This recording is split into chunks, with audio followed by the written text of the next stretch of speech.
నేను ఆదిలాబాద్కి వెళ్ళి వచ్చిన అన్న 2 రూపాయల వడ్డీకి డబ్బులు తీసుకొని మరి ఇలాగ వచ్చిన.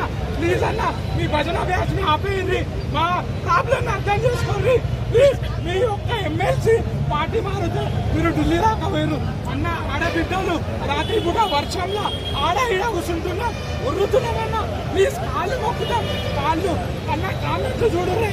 ప్రతి యూట్యూబ్ ఛానల్, ప్రతి న్యూస్ ఛానల్ ఆలోచించింది. మీరు మా మాట వినండి. దీంతో కాకపోతే మేము అస్సలు లాగమన్నా. దీనికి మీరు ఎంత తగ్గించినామంటే మా వల్ల అయితే లేదు. మేము ఎంత టైం చెప్తుంది, మేము చదవలేము, మేము చదివించుకోలేము. ప్లీజ్ అర్థం చేసుకోండి.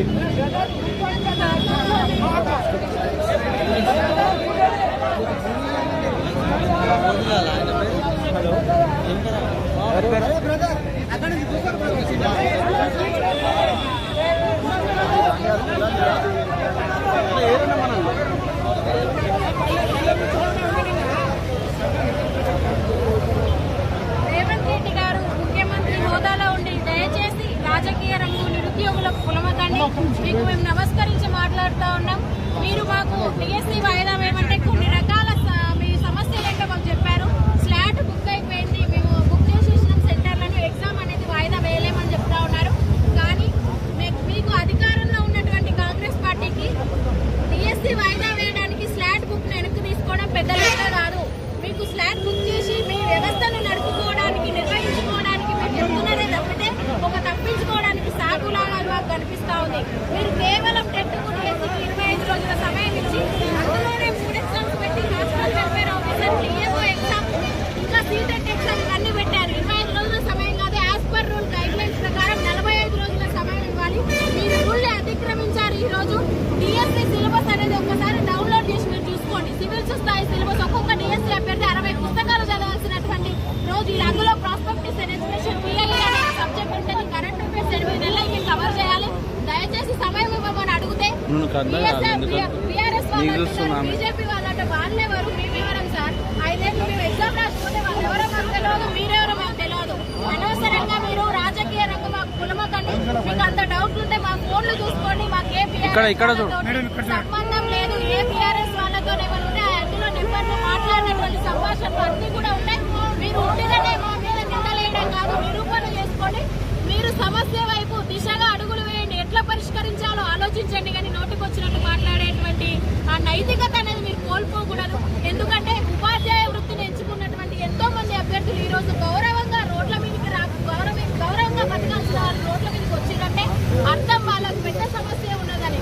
మీరు ఎంతసేపటికి గ్రౌండ్ రిపోర్ట్ తీసుకోకుండా మాట్లాడుతూ ఉన్నారు. మీ ఎమ్మెల్సీ తీన్మార్ మల్లన్న గారు కూడా ఎగ్జిట్ పోల్ పెట్టడం జరిగింది. ఆయన కూడా 84% మంది వాయిదా వేయాలని కోరుకుంటున్నారు. శాంతియుత నిరసనలు చేస్తా ఉన్నారు.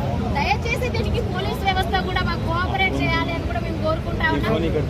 అయితే వాళ్ళు కూడా మీ తీన్మార్ మల్లన్న కూడా బీఆర్ఎస్ మనిషేనా? మీ అద్దంకి దయాకర్ సార్ కూడా బీఆర్ఎస్ మనిషేనా? వీళ్ళు కాదు కదా. దయచేసి వ్యవస్థను మీరు డిస్టర్బ్ చేయకూడదు. మీరు వ్యక్తిని ఆపగలుగుతాం కానీ వ్యవస్థను ఆపలేము. బీఆర్ఎస్ వాళ్ళు గోబ్యాక్ బీఆర్ఎస్ అని చెప్తా ఉన్నాం. ఎంతసేపు మీరు బీఆర్ఎస్ వాళ్ళు కాంగ్రెస్ అంటారు, కాంగ్రెస్ వాళ్ళు బీఆర్ఎస్ అంటారు. మీరు కొట్టుకొని వస్తా ఉన్నారు కానీ మధ్యలో నిరుద్యోగులు నలిగిపోతా ఉన్నారు.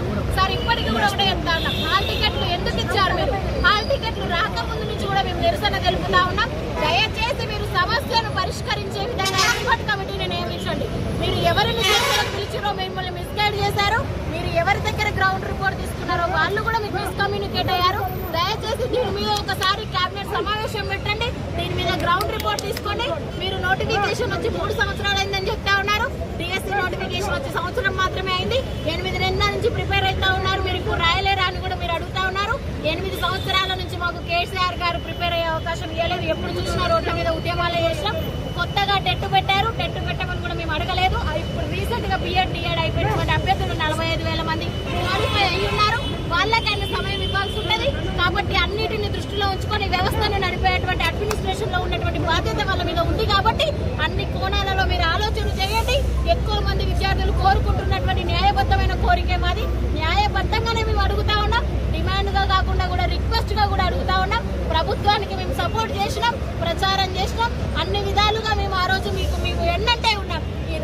ఈ రోజు మమ్మల్ని బయట వాళ్ళగా మీరు చిత్రీకరిస్తా ఉన్నారు. దయచేసి కేటీఆర్ కేసీఆర్ చెప్పిస్తే అర్ధరాత్రి మేము ఇక్కడ వచ్చి నిలబడాల్సినటువంటి అవసరం లేదు. నైతికంగా మాట్లాడండి. మీరు మానవత్వాన్ని విలువలను కోల్పోతా ఉన్నారు. దయచేసి మీ మాటలు కరెక్ట్ కాదు, మీ మాటలు పద్ధతి కాదు. ఈ రోజు మీకు మీరే గుప్పు మేస్త్రి అనుకున్నారు, మేము అనలేదు, మీకు మీరే అనుకుంటా ఉన్నారు. మేము ఉపాధ్యాయ వృత్తి నేర్చుకున్న వాళ్ళం, మేము ఖచ్చితంగా గౌరవప్రదంగానే మాట్లాడతాం. మీరు మాట్లాడకపోయినా మేము శాంతియుతంగానే నిరసన చేస్తాం. మేము ప్రజాపాలనకు కానీ ప్రజా వ్యవస్థకు కానీ ఏ విధంగా కూడా అడ్డంకి కాదు. ప్రజాపాలనలో మమ్మల్ని అంటే అరెస్ట్ చేస్తా ఉన్నారు, అంటే అరెస్ట్ చేస్తా ఉన్నారు. ఎందుకంటే మీరు పోస్టులు పెంచుతామని 25,000 మెగాటీ ఇస్తే అన్నారు, 11,000 వేసి అయినా సర్దుకున్నాం. న్యాయబద్ధమైన కోరిక 45 రోజుల టైం అయినా ఇవ్వాలి.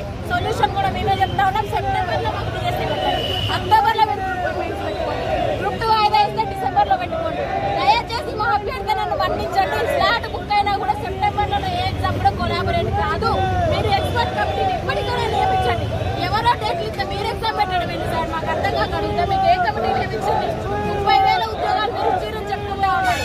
మీరు ఉద్యోగాలు తెలుసు, మీరు ఎన్ని ఉద్యోగాలు ఇచ్చారు, మాకు తెలుసు మీరు ఎన్ని ఉద్యోగాలు ఇచ్చారు. మీరే చెప్పుకోవద్దు. మీకు ఇలాంటి రైతులకు మీరు చెప్పాలి మీరు ఎన్ని ఉద్యోగాలు ఇచ్చారు.